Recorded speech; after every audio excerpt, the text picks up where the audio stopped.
here. Currently, Stephen Norwood is a professor of history at the University of Oklahoma. He's also a member of the Academic Council of the David Wyman Institute for Holocaust Studies in Boston. He received his PhD from Columbia University. His research focuses on 20th century American social history, working class history, as well as women's history, Jewish history, and African American history, and also the history of education in the United States. He's written widely, has published widely on issues, and he's been featured. His work has been featured all over the world, including published and featured in Turkey, India, Israel, New Zealand, and beyond. He's worked as a consultant in media for CBS television in New York, and as well as CNN.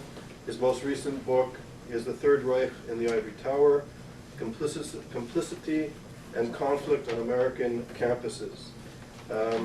He's the editor of a new book, which was just, which will be coming out shortly, or no, it was published, sorry, the new volume, volume 2, encyclopedia? Encyclopedia? Yeah, we're two volumes. Two volumes. That was 2008. From 2008, called The Encyclopedia of American Jewish History, which won the Book List Editor's Choice Award, and it is co-authored with Professor Norwood's wife, YIISA Pollock, who's here with us. It was an honor that she's here, and she's also publishing a book which will come out shortly on issues of anti-Semitism, a collected essay, a volume of essays that will be published within the year. It'll be published within 2 months. Within 2 I months. guess I'm just on the campus, past and present, and it's on the U.S. campus, Britain's campus, South Africa, blah, blah. It's going to be an important book with contributions from leading scholars. And also, Professor Norwood has received the Hubert Gutman Award in American Social History for the book Labor's Flaming Youth, Telephone Operators and Worker Militancy from 1878 to 1923. So it's an honor that you're here, and thank you for coming. Okay. Well, during the 1930s, America's leading colleges and universities forged friendly ties with thoroughly Nazified universities in Germany. And by doing so, they helped enhance the Hitler regime's prestige in the West. Many American universities warmly welcomed top Nazi officials to campus, where they enthusiastically praised the Third Reich. Administrators refused to criticize them, despite calls from the Jewish community and from some students to do so. Prominent American academics were flattered to have the Nazi government bestow an honorary degree on them. The nation's leading universities eagerly participated in well-orchestrated Nazi propaganda festivals organized by the Hitler regime at German universities. Until World War II began, American colleges and universities enthusiastically participated in student exchange programs with Germany's Nazified universities, which had expelled their Jewish faculty members. From the beginning of Nazi rule, on January 30th, 1933, many American and British journalists reported that the Hitler regime was far more oppressive than anything that the world had ever seen. The American Jewish press immediately called Hitler the new Haman. As everyone knew, Haman had tried to destroy the Jewish people. So this issue of extermination comes right to the fore in the spring of 1933. The American Jewish press is onto this, and a lot of mainstream journalists in the U.S. and Britain are also talking about the possibility of mass extermination in Germany. Only a few weeks after the Nazis came to power, the New York Times reported that American travelers returning from Germany were emphasizing that, quote, to be either of Jewish faith or origin in Germany now constituted a crime, unquote. And Britain's Manchester Guardian stated in April 1933 that, quote, in city after city, in village after village, there is such an abundance of barbarism that modern analogies fail. The same month, a New York Times correspondent wrote from Germany that the Jews there were like toads under the harrow. Journalists reported that the Nazis delighted in publicly humiliating Jews, parading them through towns in refuse carts, and imprisoning them in pigsties. That news is being published in the United States in the spring of 1933. On April 1st, 1933, the Nazis signaled their intention of economically strangling the Jewish population by staging a one-day national boycott of Jewish stores. Many saw this as the first step toward extermination. Particularly frightening was the yellow circle that the Nazis placed above the entrances to Jewish stores, the old medieval badge of shame for the Jews. And journalists are talking about a regression already to medieval times, and in fact to the Dark Ages, which is what I call the first chapter in my book. Germany reverts to the Dark Ages. The boycott of Jewish stores and offices was almost immediately followed by the expulsion of Jews from the professions and from university faculties. And it's quite clear the Nazis saw the university as central in their effort to persecute the Jews. So that this is a critical institution for them to control, and they do so immediately. In May 1933, Germany's National Student Organization conducted massive book burnings of what it called un-German books at universities across the Reich. The Nazis cast into the flames many of the world's greatest works of scholarship and literature. The book burnings and the expulsion of Jewish faculty dramatically underlined the termination of genuine higher education in Germany. In the West, some of those reading of the German bonfires undoubtedly recalled Heinrich Heine's prescient warning more than a century before, where books are burned, in the end, people will be burned too. This is exactly what happened. Many Western observers noted the sharp deterioration in academic standards in Germany's universities under the Nazis.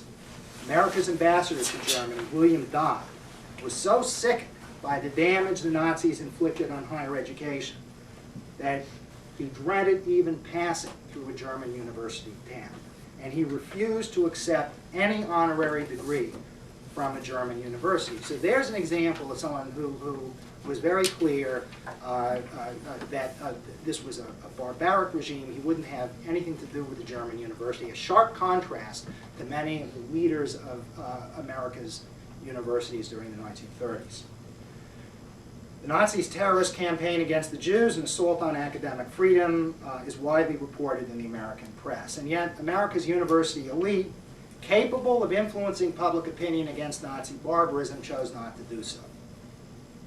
The president of Yale, James Rowland Angel, for example, refused the request of Rabbi Edgar Siskin to speak at a mass meeting in New Haven on March 27, 1933, which is the first day of nationwide protests in the United States against Nazi anti-Semitism, where there are huge numbers of Jews going into the streets in the major American metropoli demonstrating against Nazi anti-Semitism. Local rabbi here in New Haven asked the president of Yale to participate in a protest meeting, and he refused, telling the rabbi that he just flatly declined. The rabbi was deeply disappointed that President Angel declined the invitation, telling him, quote, "Your presence with us would have added greatly to the effect of our protest." Instead of backing the anti-Nazi protests, the nation's educational leaders engaged in numerous actions that enhanced Nazi prestige in the West as Germany intensified its persecution of the Jews and strengthened its armed forces. This reprehensible behavior was, of course, shaped by the anti-Semitism that pervaded America's university elite during the 1930s. America's universities sharply restricted Jewish enrollment all the way through the Holocaust. University presidents often made anti-Semitic remarks in their correspondence. Looking through President James Conant's papers at Harvard, I found him corresponding with the DuPont Corporation, who was a prominent chemist himself, about the German Jewish refugee scientist Max Bergman. They were interested in possibly hiring him for consulting work, but were concerned about the fact that he might be, quote, too Jewish, and they heard things about his kind of Jewish nature. The president of Harvard responded to DuPont, recommending against hiring Bergman, emphasizing that he was, quote, very definitely of the Jewish type, unquote. When Bergman died 10 years later, the New York Times identified him as one of the world's leading organic chemists. While America's university leaders largely failed to react in any significant way to the onset of Nazi barbarism, American Jews at the grassroots, joined by some concerned non-Jews, mobilized in massive street demonstrations to protest Nazi anti-Semitism. University administrators failed to participate in the two massive waves of protests and rallies in major U.S. cities in March and May of 1933, or even to promote them on campus. And we have films of this at the Holocaust Museum, and they've made national tours with these films showing huge numbers of people in the streets in these demonstrations. And I use some of them in the book, in the first chapter. Typical of the massive mobilization of ordinary citizens of the grassroots against Nazism was the May 10, 1933 march of 100,000 people in New York City. The marchers included uniformed World War veterans, members of Zionist organizations, a labor contingent numbering in the thousands, that I'm quoting from newspapers here, scores of rabbis in long black robes, bearded denizens of the Lower East Side, and representatives of the literary, artistic, and theatrical worlds. Many carried placards that read, "Hitler, this is not the period of the Dark Ages." The Undertakers Union marched with, I think, the best sign, my favorite sign from this demonstration, which was, "We want Hitler." During 1933, Jewish organizations initiated a boycott of German goods and services. In fact, this is generated from the grassroots. The first Jewish organization to set up the boycott is the Jewish War Veterans of the United States. The more established Jewish organizations are a little bit slower to get involved with it, but they all fall into line by the fall of 1933, except for the AJ Committee. Everyone else is behind the boycott. It is fully endorsed by the American Federation of Labor in the fall of 1933 as well. The top AFL officials, Larry Green and Matthew Wall, fully back the boycott of German goods. But American university leaders did not join in. Columbia's Nicholas Murray Butler and Robert Maynard Hutchins of the University of Chicago several times sailed across the Atlantic on German ships flying the swastika flag. Up through 1937, this is going on. American university presidents, let me know incidentally if you can't hear me in the back. I don't know how well I'm projecting without a microphone. Okay so far? All right, just raise your hand if I can't be heard. All right. I checked shipping lists in the American newspapers for the whole 1930s, and you see the names of the American university presidents repeatedly. People like Butler, who saw himself as a kind of international statesman going across the Atlantic, as the swastika is flying on these ships. And of course, anti-Nazi German refugees coming to the United States in 33 and 34 are warning Americans not to go on German ships. This is putting much needed currency into the Nazis' hands. During late 1933 and early 1934, some of the journalists in the West best informed about German affairs warned about the very real possibility of large-scale genocide of the Jews in Germany. In November 1933, Pierre von Passen, for example, drawing on interviews with Jews that he had conducted in 3 widely separated German cities, wrote that, quote, the position of the German Jews is getting worse every day. And he called for international action to save the German Jewish community from what he called physical extinction. He endorsed Rabbi Stephen Wise's call for the settling of 150,000 Jews in Palestine. But von Passen warned that unless such a plan were carried out at once, and he's writing in November 1933, quote, there will be no 150,000 German Jews left to be settled in Palestine. The very next month, in December 1933, the president of Columbia University, Nicholas Murray Butler, I think the most well-known university president in this country during the 1930s, warmly welcomed to campus Nazi Germany's ambassador to the United States, Dr. Hans Luther. President Butler dismissed criticisms of the invitation, praising the Nazi ambassador as, quote, a gentleman, honest and well-mannered, and as the diplomatic representative of a friendly people, in Butler's words, he said Luther was entitled to, quote, the greatest courtesy and respect. He was not concerned that the Nazis had recently burned the books of one of Columbia's most distinguished professors, Franz Boas, the great anthropologist. The day of Luther's speech, Columbia student newspaper, The Spectre, which had an almost entire Jewish editorial board, published an editorial entitled "Silence Gives Consent, Dr. Butler," that bitterly denounced Butler's failure to criticize the Nazis. Calling attention to the Nazis' destruction of democracy and their persecution of Jews and book burning, The Spectator declared, quote, "This is the government which President Butler, by his silence, has given the impression that he condones."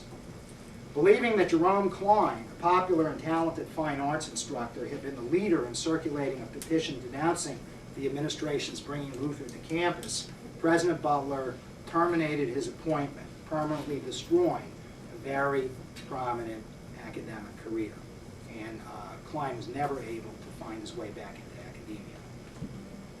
A year after Luther's visit, a Columbia student group invited anti-Nazi refugee Gerhard Zager, a former Social Democratic Reichstag deputy, to speak on campus. The student group asked President Butler to join Zager on the podium and present his views on Nazism. Zager had escaped from the Oranienburg concentration camp in December 1933, after 6 months imprisonment. This is one of the first people who actually been in a concentration camp that's coming to the United States to describe conditions in these camps, which the Nazi government is telling Americans are camps where the conditions, one of the leading propagandists in this country who made a campus tour said they're like college dormitories, the buildings there. It's pretty much like a campus setting. Zager had been in the Reichstag for many years and had been in Oranienburg, is speaking at Columbia in 1934. Although President Butler could have used this opportunity to publicly proclaim his opposition to Nazism and to show his support for a courageous adversary of Hitler, he declined to appear at the presentation, which was chaired by Reinhold Niebuhr. An audience of 300 heard Zager declare that sadism and cruelty beyond anyone's expectation prevailed in Germany's concentration camps, and Zager repeatedly urged Americans to boycott German goods. At Harvard, President Conant's administration provided a very friendly reception for one of the top Nazi Party officials, Ernst Homstangl, who was Hitler's foreign press secretary. When he arrived at Harvard in June 1934 to attend his 25th anniversary reunion, he was a member of the Harvard class in 1909. Hitler had taken refuge at Homstangl's villa after the Munich beer hall putsch. Homstangl claimed to have introduced the Nazis' stiff-armed salute and Sieg Heil chant, modeling them on a gesture and a shout he had used as a cheerleader at Harvard when he was a student. A fanatical anti-Semite, Homstangl had in April 1933 told American diplomat James MacDonald, quote, that the Jews must be crushed. They were, quote, the vampires sucking German blood. MacDonald wrote in his diary that Homstangl, quote, then launched into a terrifying account of Nazi plans. The April 1st boycott was only the beginning. Noting that Germany had taken over 1.5 million war prisoners during the World War, Homstangl declared that, quote, 600,000 Jews would be easy. The Nazis would assign a stormtrooper to each Jew, and, quote, in a single night it could be finished.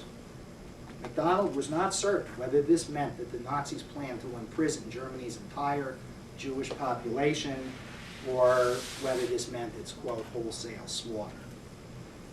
Shortly before Homstangl arrived for the reunion, the Harvard student newspaper, The Crimson, urged the administration to award Homstangl an honorary degree, a mark of honor, The Crimson declared, appropriate to his high position in the government of a friendly country.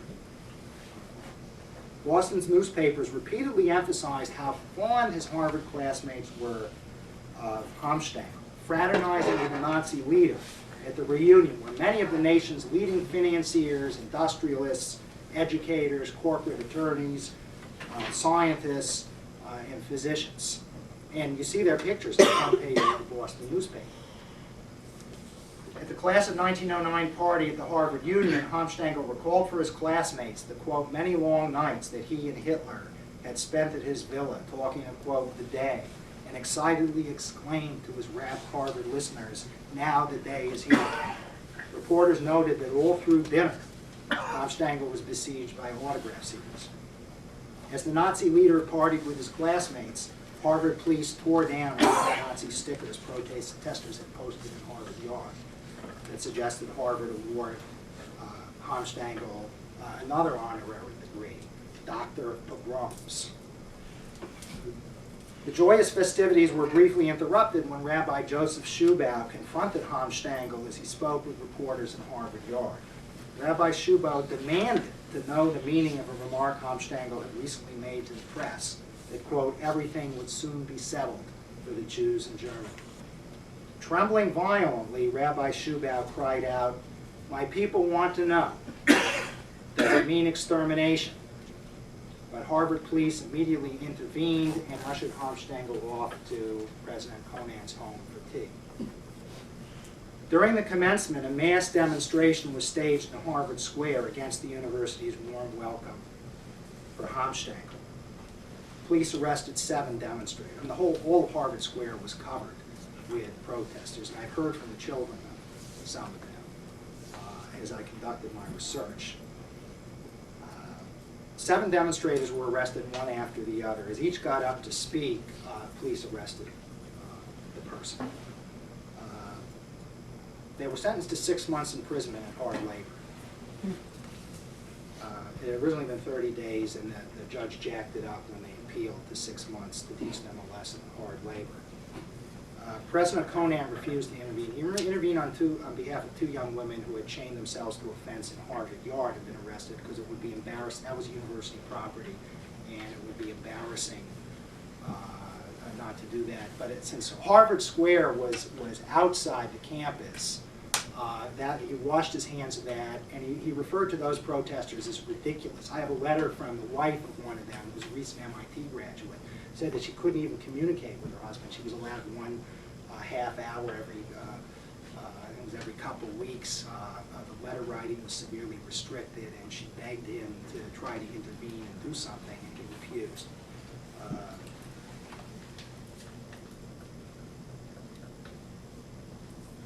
Upon Homstangl's triumphant return to Germany, Hitler bestowed on him the honor of opening the Nazi Party's Congress at Nuremberg.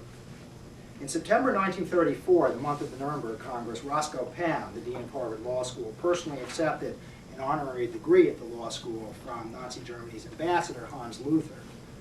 This is a degree from the University of Berlin, which had been the site of a major book burning. Other Nazi officials attended the ceremony. Dean Pound was sympathetic to Hitler, had vacationed in the Third Reich, would vacation in 34, 36, and 1937. While in Bavaria, he attended the virulently anti-Semitic passion play at Oberammergau and pronounced it wonderful. When Felix Frankfurter, then a Harvard law professor and later U.S. Supreme Court Justice, learned that Ambassador Luther was to present Dean Pound with the honorary degree from the University of Berlin at the law school, he protested to President Conant that Harvard was, quote, tying its tail to the Nazi kite, that is, lending its prestige to the Hitler regime. Frankfurter did not want the ceremony held at Harvard and did not want President Conant to attend it. Conant replied to Frankfurter that he would attend. He did not want to insult what he called the friendly government. Frankfurter was deeply disgusted, noting that President Conant had allowed the law school building to be turned into what he called a Nazi holiday. When Dean Pound had the audacity to invite Frankfurter to the ceremony, Frankfurter replied, quote, I cannot attend any function in honor of a representative of a government which Mr. Justice Holmes has accurately characterized as a challenge to civilization. Unquote. He declared that he could not, quote, suppress my sense of humiliation that my beloved law school, the center of Anglo-American law, should confer special distinction upon an official representative of enthroned lawlessness. In March 1935, the Harvard administration permitted the Nazi consul general in Boston to lay a wreath bearing the swastika in the Harvard chapel to honor Harvard men killed fighting for Germany in the World War.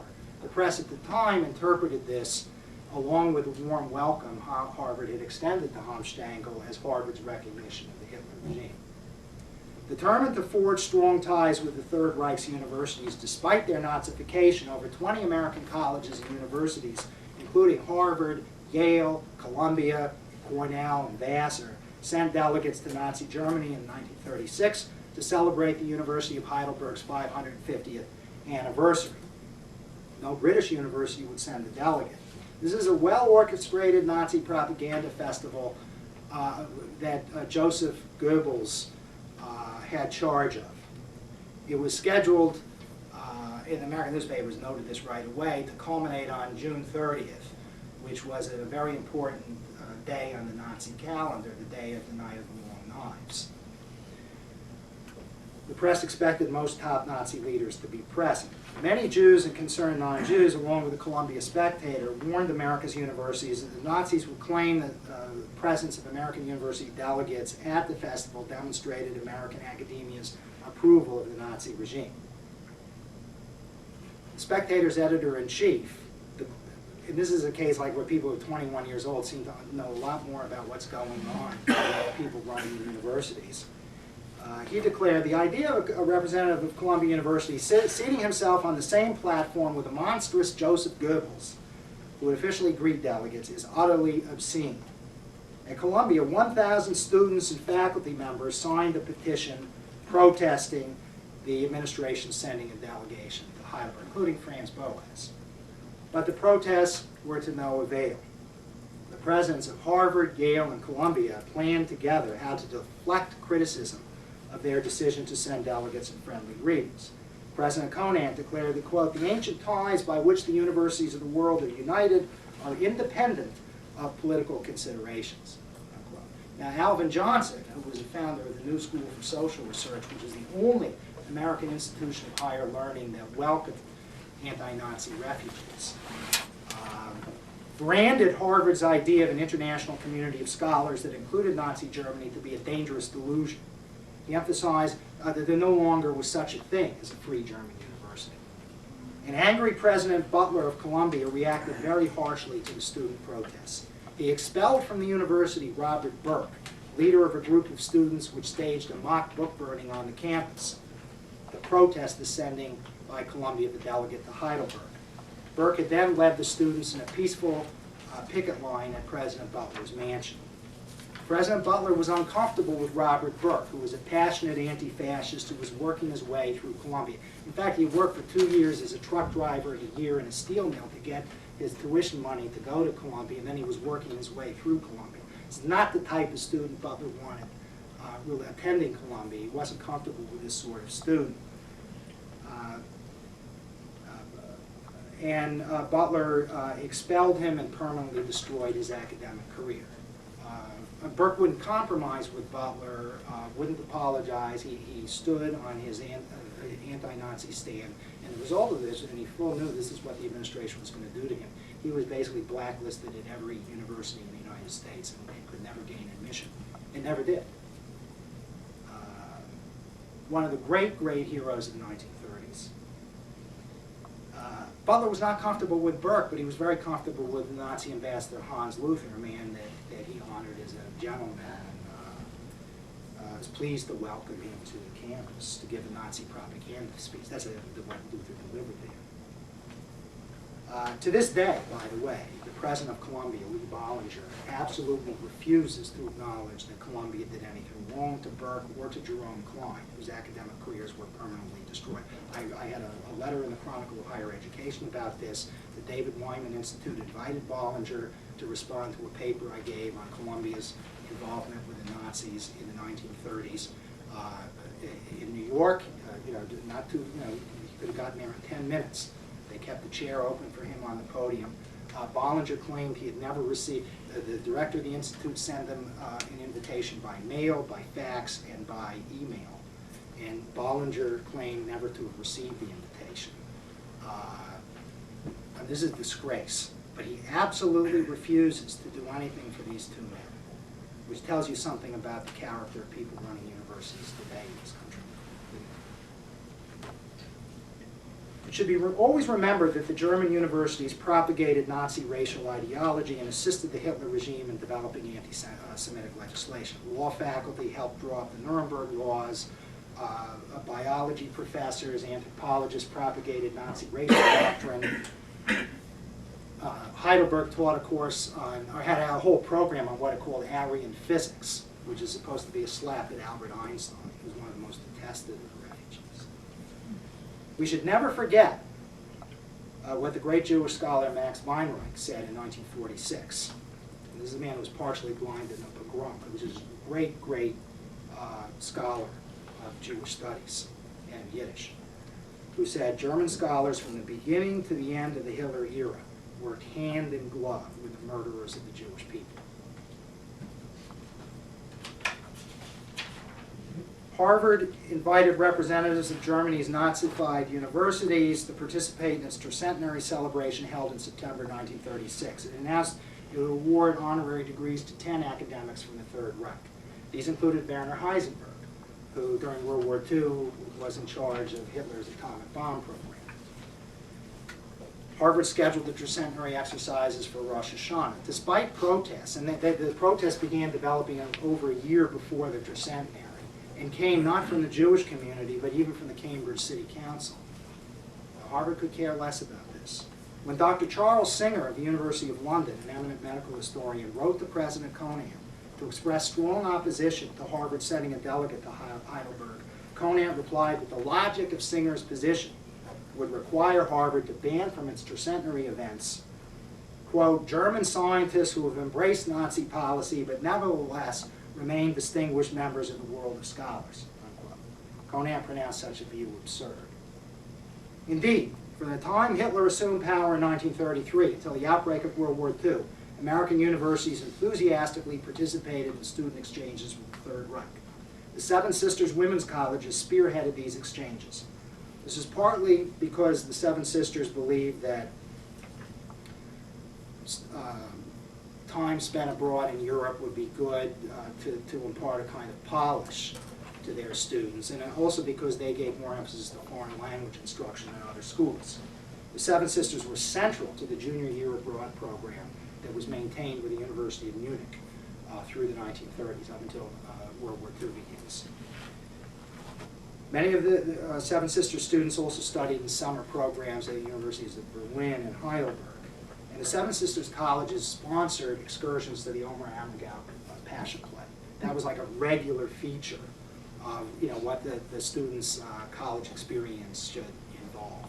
Go to Ober Ammergau under the direction of Seven Sisters faculty members. They led the students there. Remember, the Nazis put on special tercentenary. It wasn't supposed to be performed until 1940, but they had special tercentenary performances of the Passion Play in 1934. Hitler personally met with the cast on stage and strongly endorsed the play, proclaiming that never has the menace of Jewry been so convincingly portrayed. And it was striking that American soldiers, having defeated Nazi Germany in World War II, arrested Jesus Christ, Mary, and 8 of the apostles. The people who performed those roles in the play were all Nazis and were placed under arrest by American troops. The Seven Sisters' determination to forge friendly ties with Nazified universities in Germany is striking because, after all, if you know anything about Nazi women's policy, you know that they sharply restricted the enrollment of women in the German universities, imposing a 10% quota. And they defined women's central role as that of mother and homemaker and promoted the 5-child family as a norm. My grandmother was a very close friend of Tony Sender, who was one of the first exiles to come to the United States from Nazi Germany, a Jewish woman who served 13 years in the Reichstag from 1920 to 33. She went on WEBD in 1935 and blasted Nazi women's policy, talking about the enslavement of the German woman, that the German woman was being not only cast out of the universities and totally out of the professions, but was being thrown out of even factory work, that these women were being reduced to try to scrape out a living as domestic servants and as prostitutes. Erica Mann, Thomas Mann's daughter, went around saying the same type of thing on some American campuses. So it was well known what was going on, but the Seven Sisters get into bed with the Hitler regime and send their students in large numbers repeatedly across the Atlantic to study at these institutions. And a very large proportion of these students wrote back glowing accounts of the greatness of the Third Reich, publishing them in pamphlet. Look at campus newspapers of this period. They're full praise for Hitler and the Third Reich. A Mount Holyoke student, writing from Nazi Germany in 1938, declared that any account by a junior here is bound to turn into a testimonial. 4 Vassar students published a lengthy feature in the Vassar Review, explaining how living in the Third Reich had led them to dismiss American press reports of militarism, terrorism, and bloodshed there, and to truly appreciate what Hitler had accomplished. One of them praised Hitler for establishing what she called religious unity in Germany. She concluded her presentation by declaring Hitler is not militaristic. He has sincerely spoken for peace. Another Vassar senior, having been at the University of Munich as a junior, declared her admiration for Nazi students and their determination to clean up Germany. She even defended the book burnings as solemn, symbolic ceremonies. In an article published in several Jewish newspapers in 1936, the anti-Nazi refugee Leonhard Bergel, whose academic career was also terminated at New Jersey College for Women in 1935 by his Nazi department chair. German departments are controlled in many, many cases by outright Nazis, and Bergel was terminated in 1935 and was out of academia for a couple of years because he was an anti-Nazi. That was one of the major reasons why he was terminated. There was a long discussion of that in the book. He said that arriving in Germany at an impressionable age, the American student came into contact with Nazis almost exclusively. The student's own college German department, usually staffed by pro-Nazi German nationals, arranged for her to reside with a pro-Nazi German family, where she heard the official Nazi doctrines explained in the classroom. No wonder Bergel said that she writes letters to the college paper during her stay, full of praise for the Nazis. The German exchange students who came here were told to operate as political soldiers in the Reich. They were screened to make sure they were strong supporters of Nazism. Barnard College's German exchange student for 1937-38 explained in the Barnard Bulletin that Jewish blood was different from German blood, and Jews therefore could only be guests in Germany. She explained anti-Jewish discrimination was justified because Jews had acquired too much control over money. Mount Holyoke's International Relations Club hosted a lecture by another German exchange student who denounced what she called, quote, propaganda spread about Jewish persecutions in the Third Reich. And the Seven Sisters colleges set up all these different social events to promote friendship between the U.S. and Nazi Germany. Wellesley, for example, arranged a dance and reception for the naval cadets from the German warship Karlsruhe, which sailed into Boston Harbor flying the swastika flag in 1934. The cadets were invited to Wellesley for a dance and reception. Wellesley ignored the Boston Jewish community's vehement protests. Boston Rabbi Samuel Abrams denounced the Karlsruhe as an instrument of hate and darkness. But by contrast, the Wellesley College News portrayed the cadets as very appealing young blonde men, immaculate in their uniforms, friendly, soft, and sincere.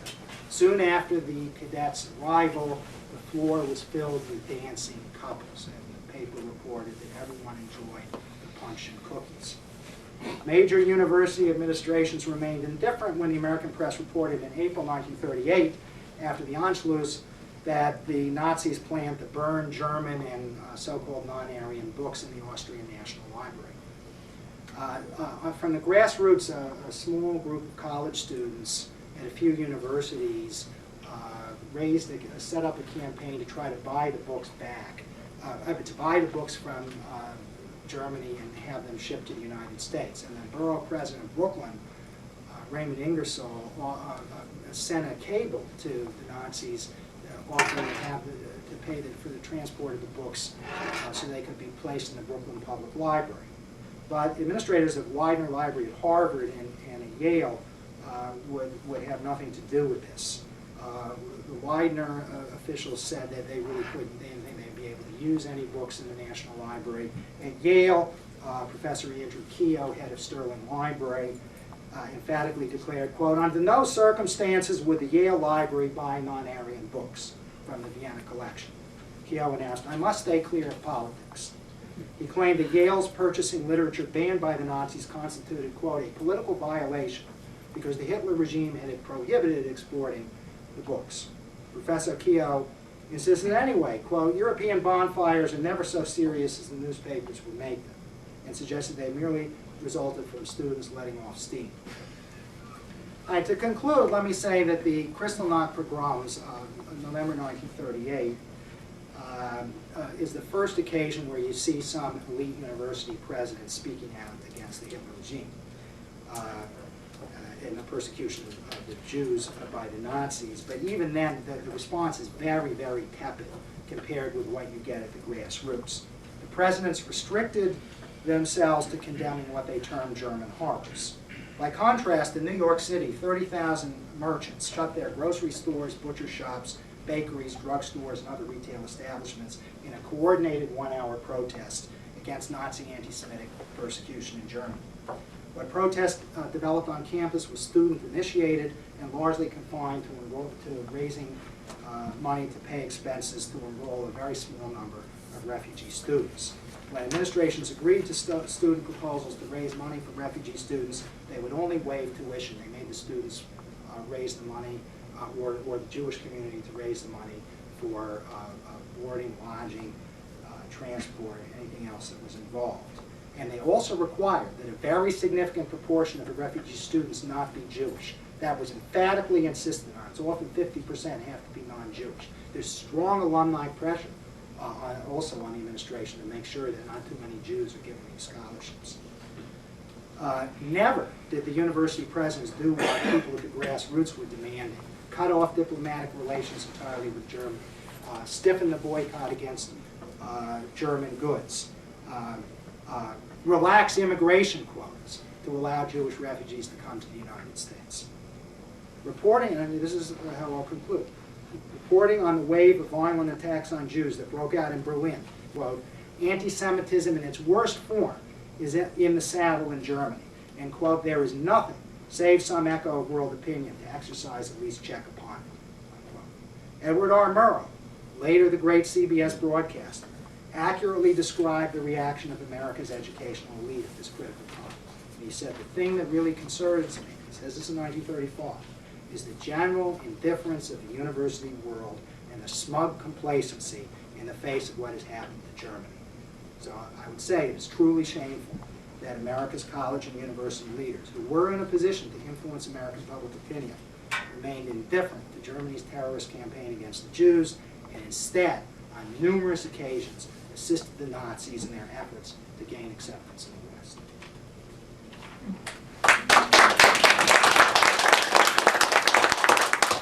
Thank you very much for a powerful presentation. And I don't want to deflect from your topic, but I have to say that, in a sense, YIISA was created in 2006 in part to ring alarm bells. And I have to say, without going into detail, reflecting from your subject, that the parallels are striking. That, there's a rise, there's a social movement which is using anti-Semitism, which is reminiscent of this period. And it seems that the universities are silent, and they're not engaging the social movement. Last Friday, Al-Dari, the head of the Muslim Brotherhood in Egypt, led Friday services to, some reports are saying 2 million people were there. The Muslim Brotherhood blocked risings against the Mubarak regime from being on the platform. Al-Dari spoke about a march to Jerusalem.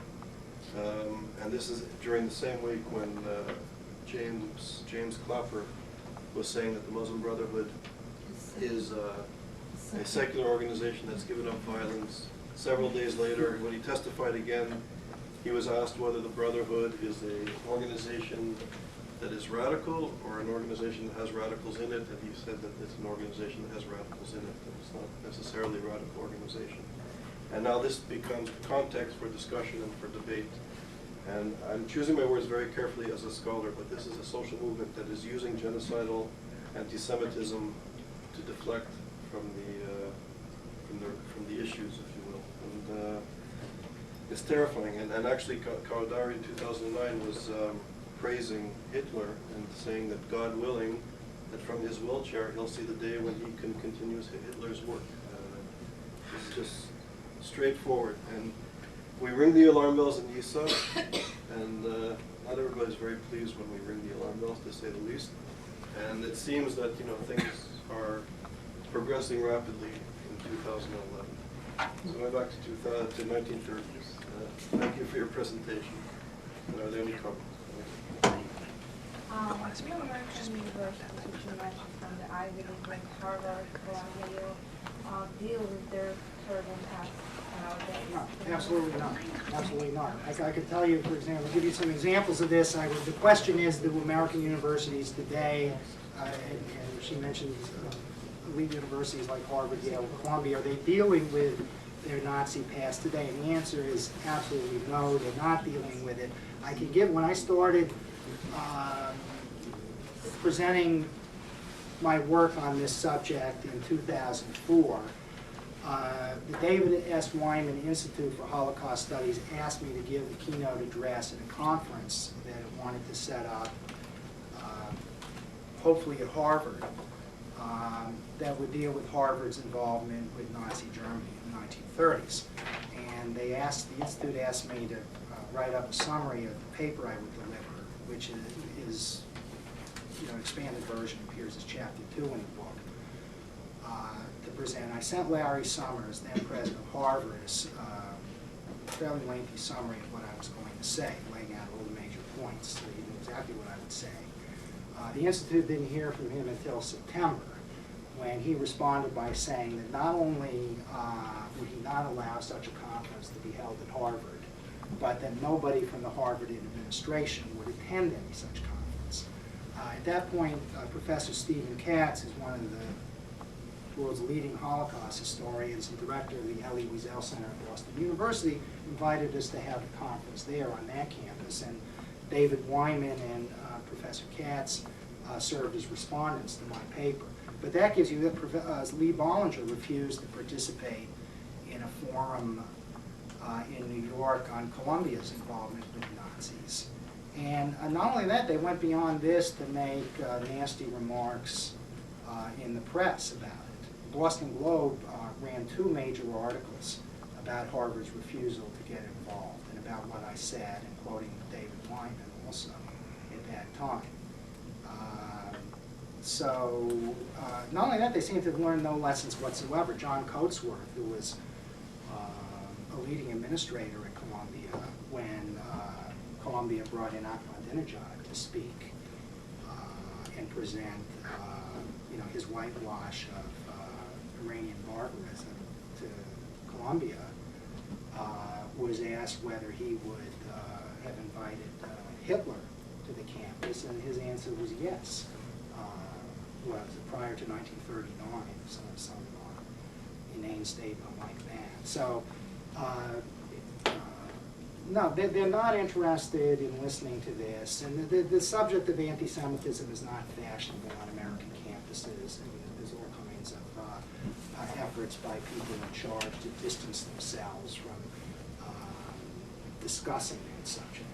To them it doesn't exist, and they're not. I mean, if you talk about something like this, to them it gives some legitimacy to the subject.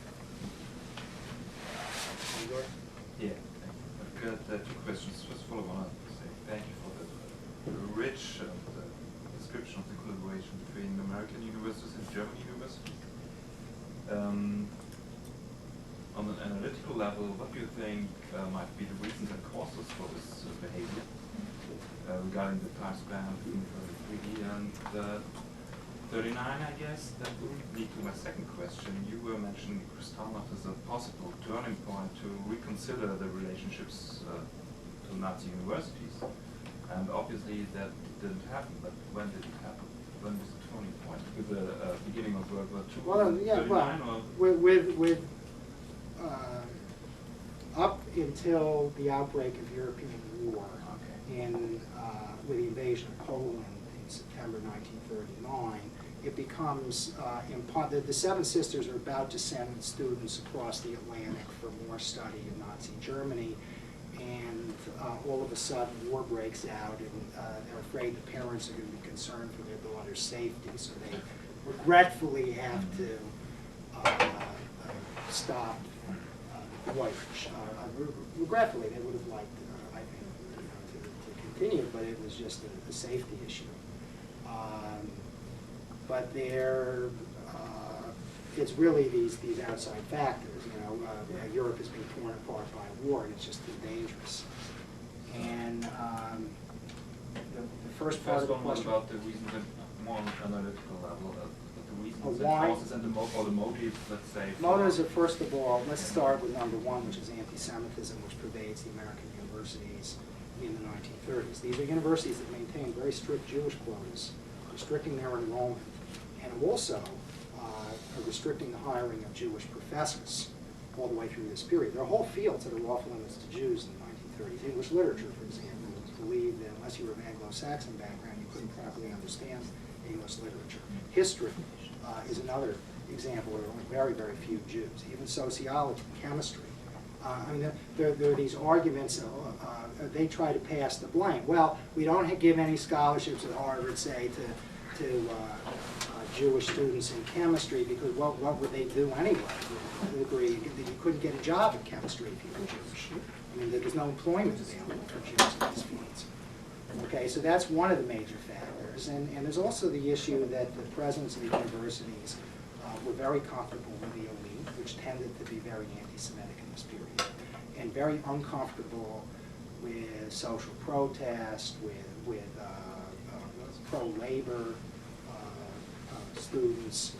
And here is a regime that has crushed the trade unions and seems to have the support of the upper class.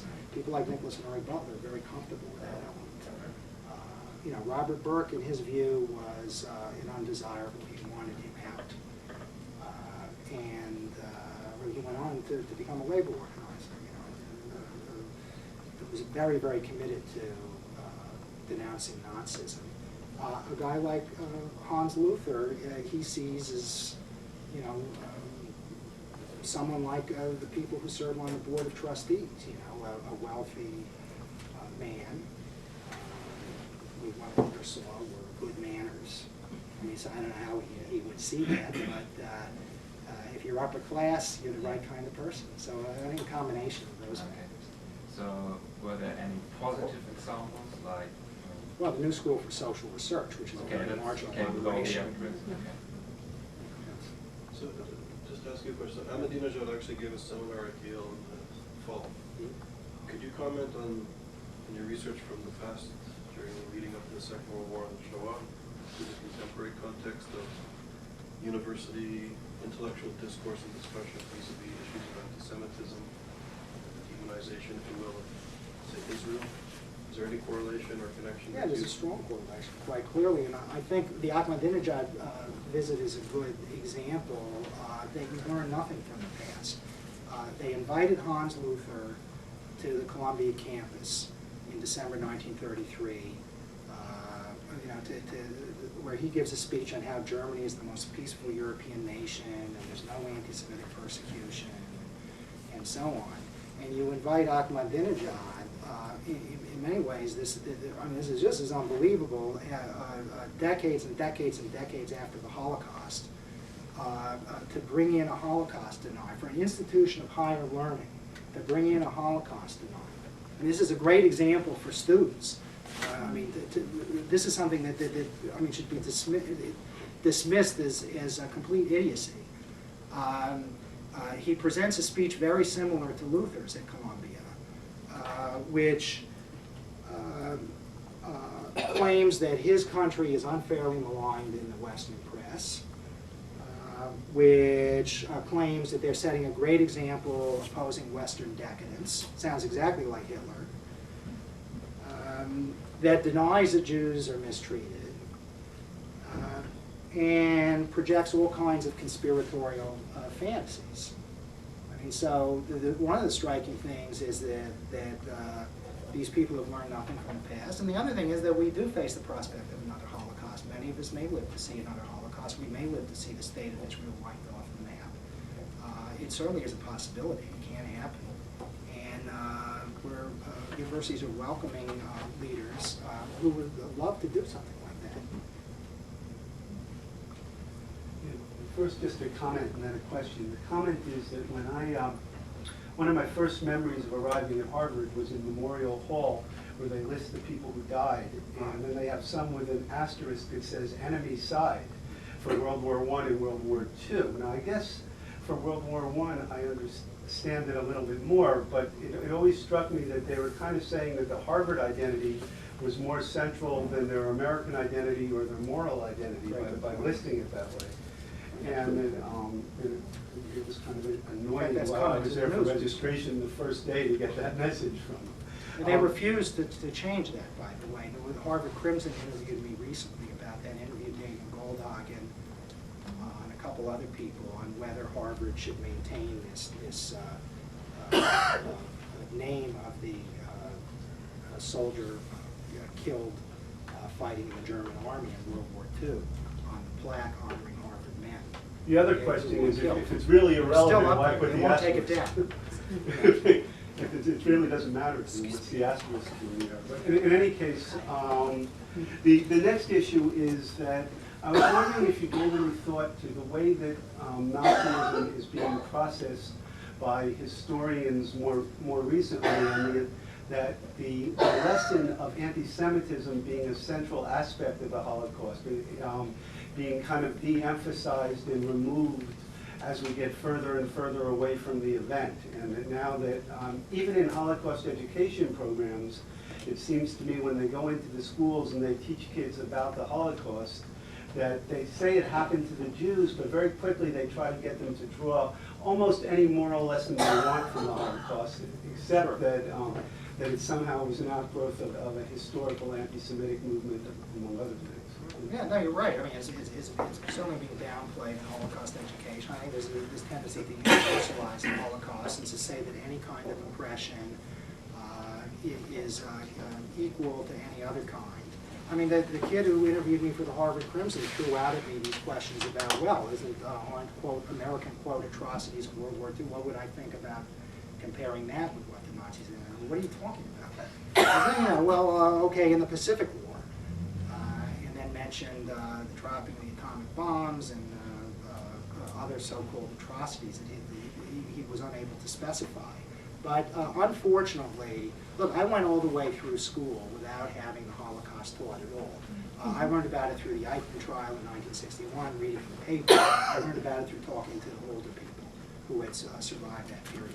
That's how I learned. I didn't get it from schools or from teachers. They just ignored the subject totally. Now, I don't think it's being properly taught now.